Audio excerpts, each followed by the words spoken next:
Before cities, we wandered under the stars, we hunted, we gathered, and we told stories by firelight.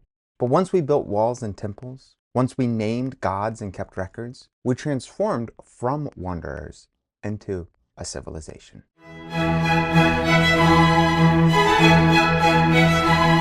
Welcome back to History Unraveled with Dr. Duncan, where we pull apart the past to better understand the present.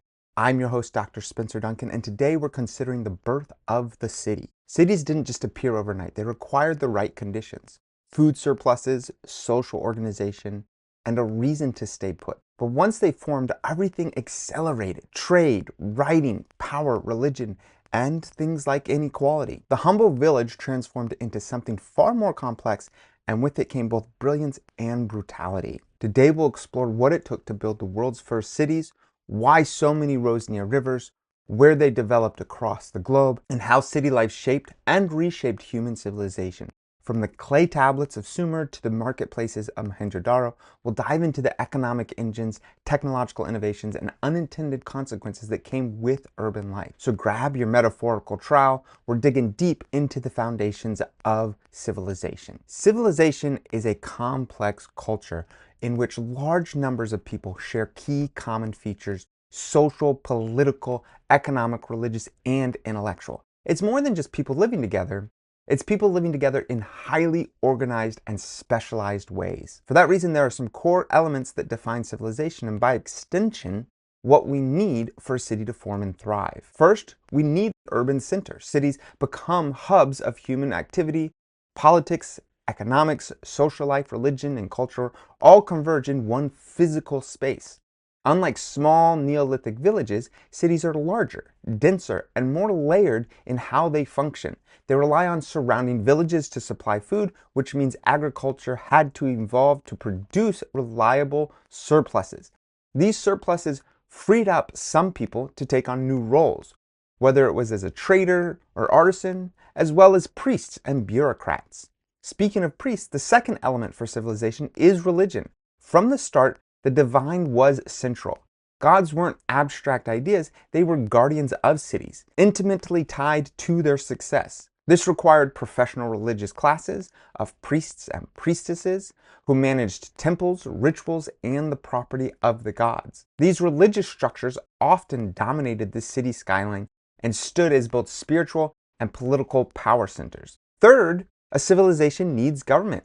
Once cities grew, so did the need to manage people and resources, as well as disputes. Organized governments formed bureaucracies to collect taxes and to enforce laws and coordinate large-scale projects.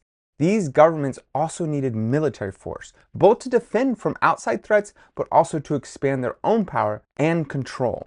Fourth, civilization-based societies became stratified. Civilizations are built on hierarchies. At the top were kings, priests, warriors, and political elites.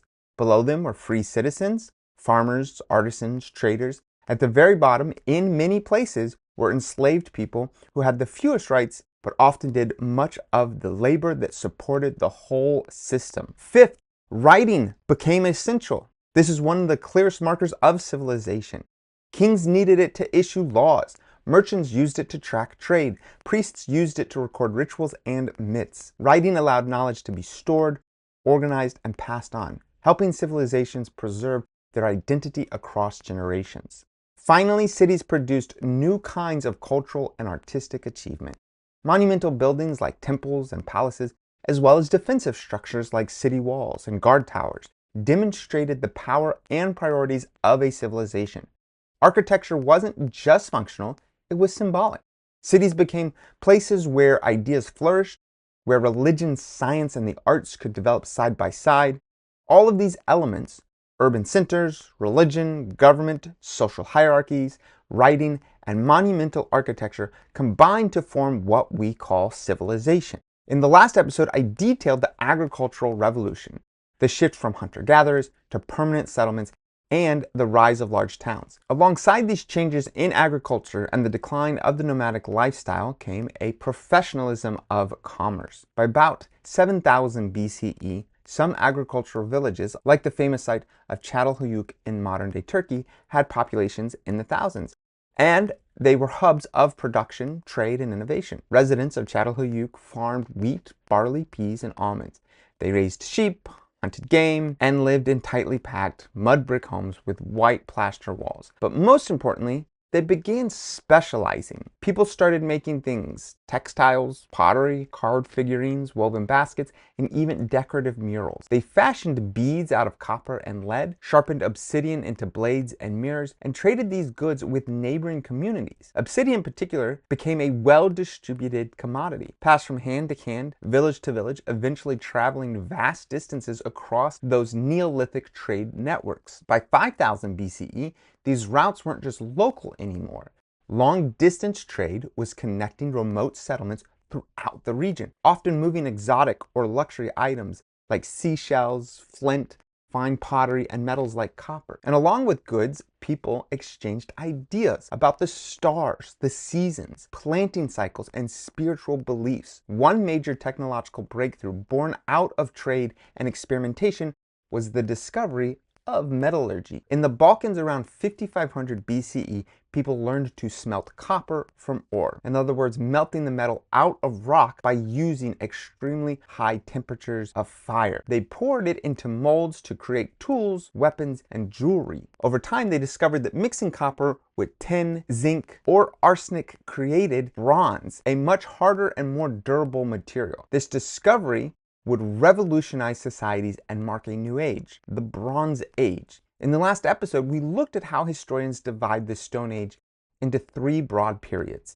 Paleolithic, the Old Stone Age; the Mesolithic, the Middle Stone Age; the Neolithic, the New Stone Age. These were based largely on technological developments and lifestyle changes from hunter-gatherers to settled farmers, and we called it the three-age system. But once humans began experimenting with metal, we entered a whole new phase of history, and with it a new framework for understanding the past and a new three-age system. It was first developed in the early 19th century by Danish antiquarian Christian Jorgensen Thomsen. While organizing museum artifacts, Thomsen noticed a clear pattern. First came tools made of stone, then bronze, and finally iron. What began as a way to arrange objects on shelves quickly evolved into a foundational method for dating and understanding human history, at least in parts of Europe, the Mediterranean, and the Near East. This three-age system is the Stone Age, which we covered in the last episode, and it lasted from 3 or 4 million years ago until the use of bronze somewhere between 6000 BCE to 2500 BCE. The Bronze Age saw major advancements in tools, weapons, as well as art and architecture, and we will discuss it over the next several episodes. The Third Age, or the Iron Age, came as societies developed the ability to extract and work with iron, a stronger, more accessible material that transformed warfare, agriculture, and daily life. In some regions, scholars include a transitional phase called the Copper Age or Chalcolithic, where copper was used before the full development of bronze technology. Together, the Copper, Bronze, and Iron Ages are sometimes referred to as the Metal Ages, and creating a slightly different set of three ages. It's important to note, though, that this system doesn't work equally well everywhere. Not everyone adopted bronze or iron at the same rate, which demonstrates the constructed nature of this naming system. The human mind likes the simplicity of a three-age system, but it's actually much more complicated than that. While it's still widely used for understanding ancient Europe and the Near East, it has far less relevance in places like sub-Saharan Africa, much of Asia, and the Americas, where different materials and timelines were in play. For example, in the Americas, archaeologists typically use a 5-period system instead, reflecting a different path of cultural development. Despite naming the period for its widespread use, it's important to know that bronze wasn't cheap. Metal tools and weapons remained rare, so stone, wood, and bone were still widely used. But bronze signaled the beginning of a more stratified economy. Those who could afford the best materials or control their production held more power. Trade wasn't just about survival or even accumulation of items, it was about status. Elites quickly realized that prestige could be built on access to high-value goods. To maintain control, they managed trade routes, controlled who produced what, and monopolized the export of desirable items. In doing so, they positioned themselves above others in society, not just economically, but politically and even spiritually. As this new economic system evolved, more and more people were freed from the daily grind of food production. Now they could become potters, weavers, builders, traders, or priests. This specialization of labor opened the door for innovation in art, architecture, religion, and governance. And those who managed the system, coordinating trade, overseeing storage, organizing workforces, became professional leaders, and some became rulers. As agriculture tied people to the land, it also tied them to the seasons and the mysteries of the natural world. Religious systems became more complex, with gods and goddesses assigned to control rain, crops, fertility, and protection. Rituals and sacrifices became routine, and soon priestly classes emerged, spiritual elites who mediated between humans and the divine, often aligning themselves with the political elite. In many cases, they were the political elite. From obsidian blades to bronze axes, from surplus grain to celestial calendars, early commerce did more than build economies, it built civilizations. The rhythms of exchange helped create cities, helped to shape hierarchies, and it brought distant peoples into contact with one another, laying the groundwork for the complex societies to come. Many early societies figured out how to farm, but very few took that next giant step into city building, state formation, and complex culture. So what sets the creators of the world's first civilizations, like the Sumerians and the Egyptians, apart from other early agricultural peoples? Historians have debated this for centuries, and where there's no one single answer, one pattern consistently stands out. These ancient civilizations didn't just appear anywhere, they emerged along life-giving rivers, most famously the Tigris and Euphrates in Mesopotamia and the Nile in Egypt. These rivers played a crucial role by depositing nutrient-rich silt during seasonal floods, which made nearby land incredibly fertile. They also provided fresh water for drinking, crops, and animals, and acted as natural highways for trade and communication. But nature didn't do all the work. The environment alone wasn't enough. What truly made civilization possible was the human response to nature's challenges. Floods had to be controlled. Swamps needed to be drained. Dikes, reservoirs, and canals had to be designed, dug, and maintained.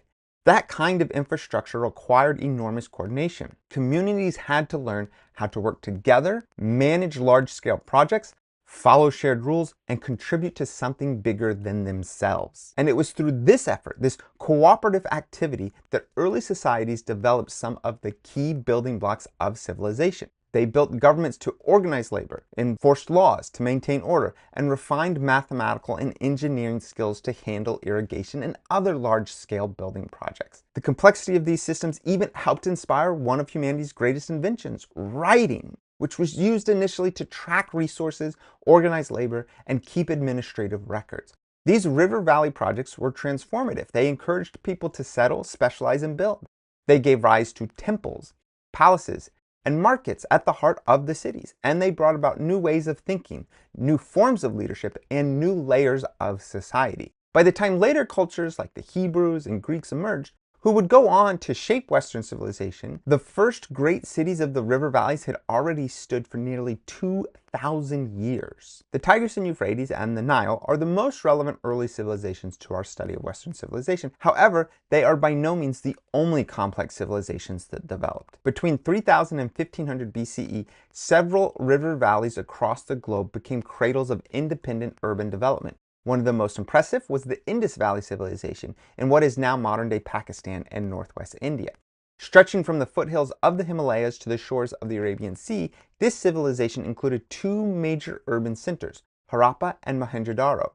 These cities featured advanced planning, sewage systems, and standardized building materials, signs of a highly organized society. The people of the Indus Valley engaged in widespread trade, even connecting with the city-states of Mesopotamia. Though we've found many written records from this culture, their script remains undeciphered, leaving much of their story still locked in mystery. Meanwhile, in northern China, another river, the Yellow River or Huanghe, became the lifeline for a new civilization. Around 4,000 years ago, under the rule of the Shang dynasty, China saw the rise of cities fortified with massive outer walls, royal palaces, and monumental tombs. A sophisticated irrigation system supported agriculture, and an aristocratic warrior class held power in a society where war played a central role. For a long time, scholars believed civilization developed only in those four primary regions: Mesopotamia, Egypt, the Indus Valley, and the Yellow River Valley. But recent archaeological discoveries have expanded that view. In Central Asia, in what is now Turkmenistan and Uzbekistan, archaeologists have uncovered the ruins of a once flourishing society. Dating back around 4,000 years, this civilization built mud brick structures, raised sheep and goats, used bronze tools, farmed wheat and barley with irrigation systems, and even had a form of writing. This was once thought to be a cultural backwater, but more recent discoveries and post-Soviet information about the region have indicated a thriving and innovative society, with much to still learn about it. Even more surprising is the discovery of an early civilization in the Supe River Valley of Peru. Around 2600 BCE, the city of Caral rose with stone buildings for officials, apartments, and elite residences. Like their river valley counterparts, the people of Caral developed irrigation systems to divert water from the river over a mile to their fields. We may never fully know why civilizations developed when and where they did, but what we can say is this: civilization didn't just have one birthplace. It arose independently in different corners of the world. In some cases, environmental challenges such as managing water in harsh or unpredictable landscapes pushed communities to organize and build.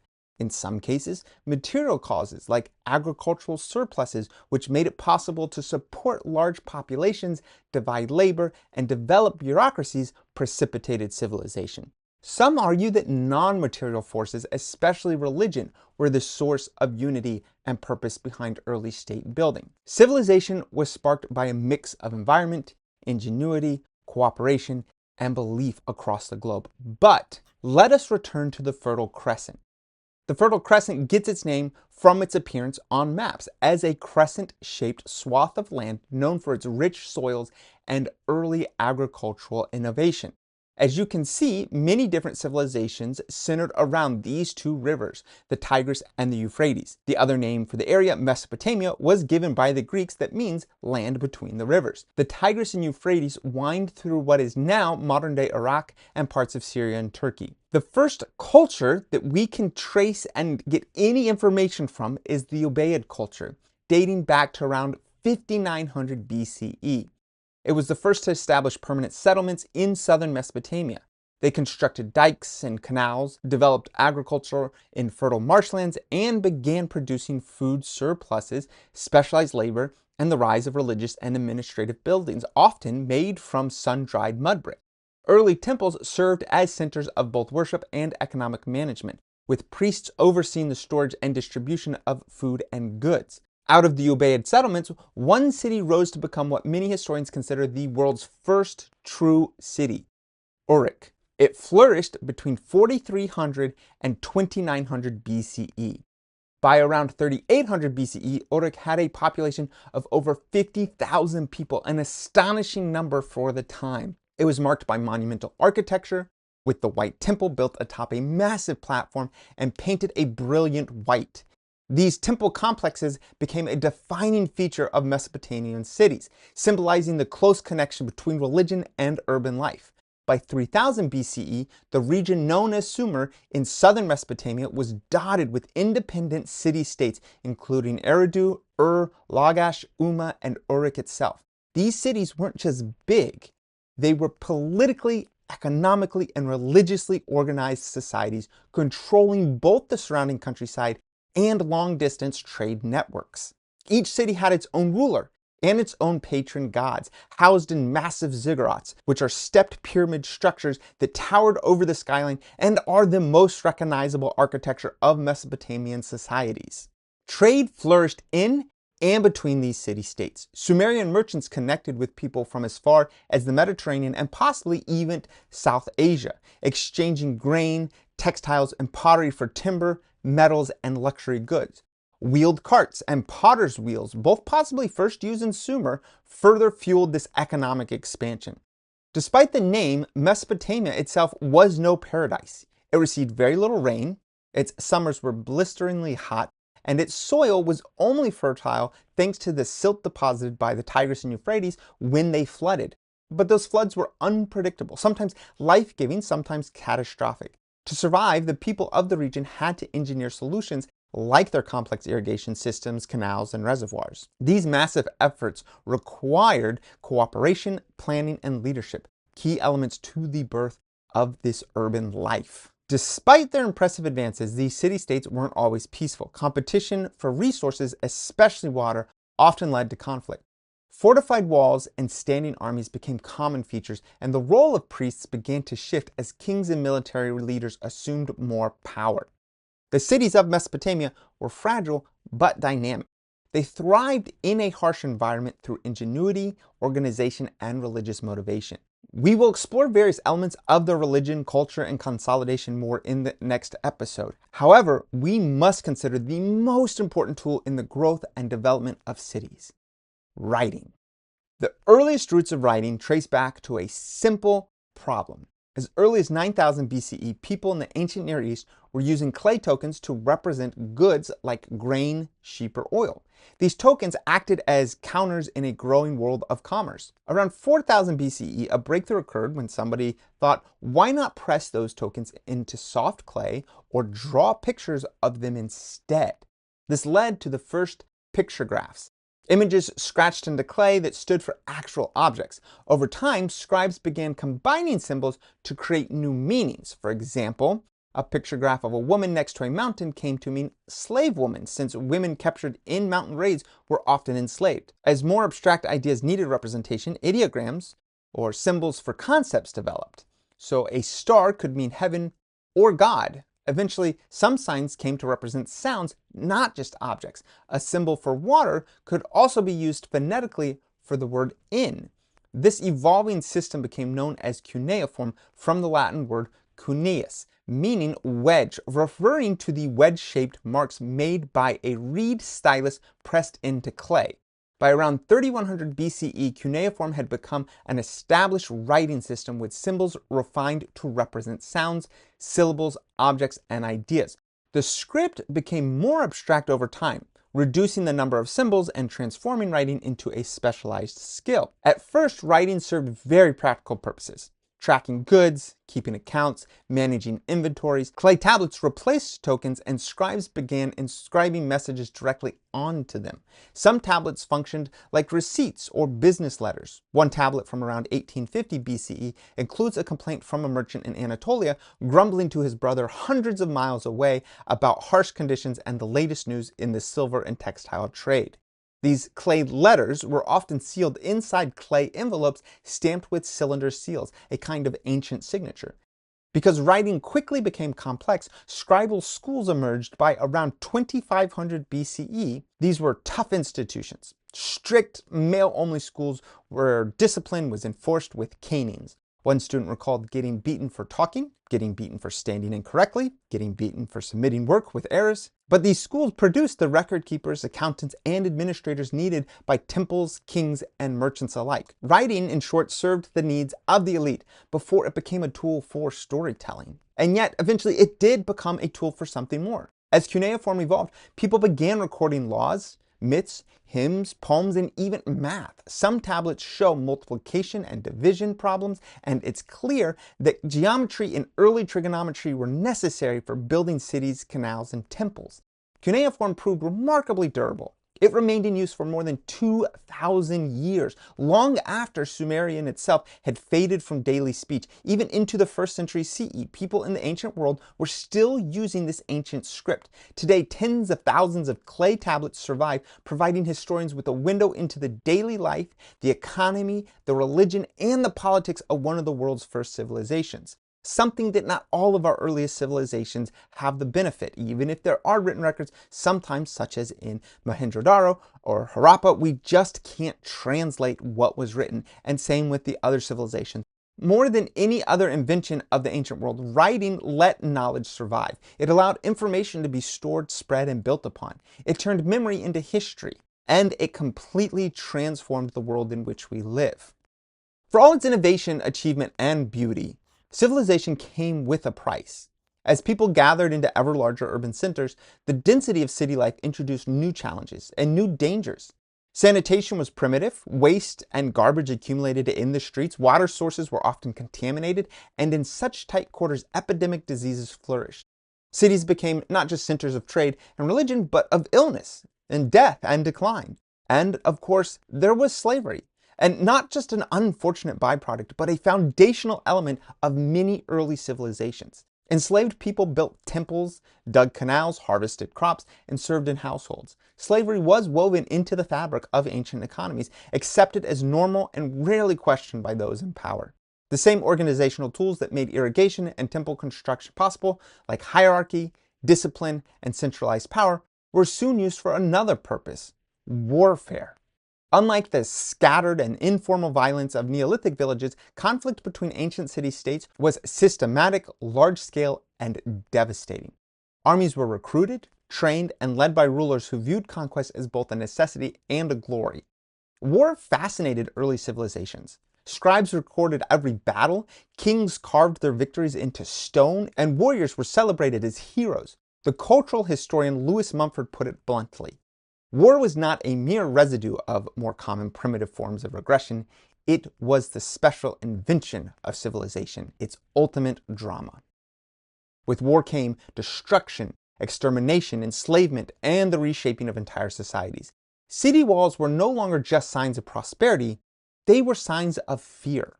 And beyond war, early civilizations also gave rise to xenophobia, a deep suspicion and hostility towards outsiders. It's worth noting that even before the rise of cities, people probably were still suspicious of people they might not know. That was not new. But when you escalate it and you have the resources of a city and civilization behind you, it makes the xenophobia all the more dangerous. The formation of identity around specific cities, peoples, or gods often came with an equally strong rejection of those who were different. That same ingenuity that allowed humans to organize farms and festivals also taught us how to divide and dehumanize. In the end, the rise of cities reshaped what it meant to be human, magnifying our capacity for creation and destruction, generosity and greed, community and control. Civilization gave us writing, temples, trade, and law, but it also brought disease, inequality, warfare, and exploitation. And that duality of brilliance and brutality side by side is the legacy we must consider as we try to unravel the past. Join me next time as we walk the streets of Uruk and meet the Sumerian priests and scribes, and see how they laid the groundwork for the earliest civilization. Thanks for watching. If you're enjoying this content, consider joining my Patreon and be sure to like, subscribe, turn on those notifications, and until next time, stay curious.